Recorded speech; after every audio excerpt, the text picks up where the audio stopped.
Well, we begin tonight with criminal charges against 4 former security guards in the death of a man inside Northland Mall 7 years ago. Thank you for joining us for Action News at 6.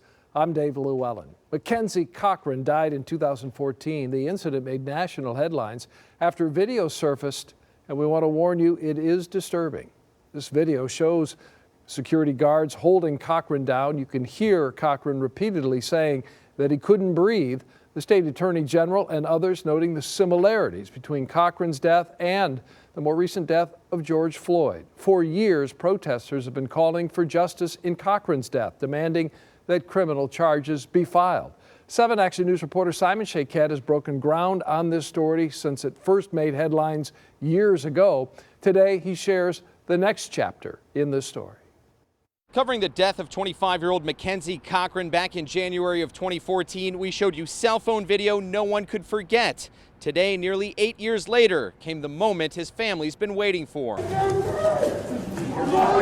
Those were the final words 25-year-old McKenzie Cochran screamed as cell phone video showed him being held down with a knee in his back by multiple security guards at the now demolished Northland Mall in 2014.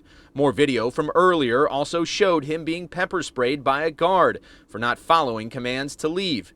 But in an incident mirroring the death of George Floyd, former Oakland County prosecutor Jessica Cooper chose not to pursue criminal charges back then. The cases being so similar in nature, I can only hope. Only 6 months ago, McKenzie's brother Michael again expressed outrage over the lack of justice. Good afternoon, Your Honor. Fast forward to today. After a thorough review by Southfield Police and the Michigan Attorney General Dana Nessel, comes a decision to charge 4 former guards with involuntary manslaughter, punishable by as much as 15 years in prison.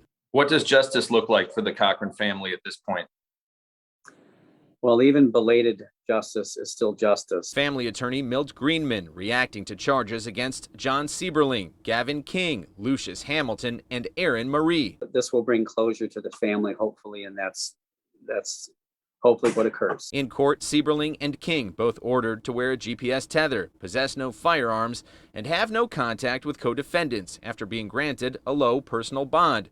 2 other defendants not in custody are expected to be arraigned soon. In the meantime, a prior civil case brought by the Cochran family gives insights into how guards viewed what happened.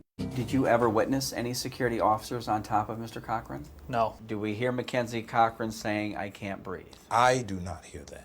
Again, your head is 5 or 6 inches from him, right? Yes. On the videotape, you can hear him screaming, "I can't breathe." Are you denying that?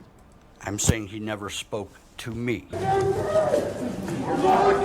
An autopsy has ruled McKenzie's death the result of positional asphyxia. Attorneys for both men arraigned maintain their client's innocence and deny evidence supports these charges, despite a supervising guard admitting to saying, "Whatever you do, do not let him up.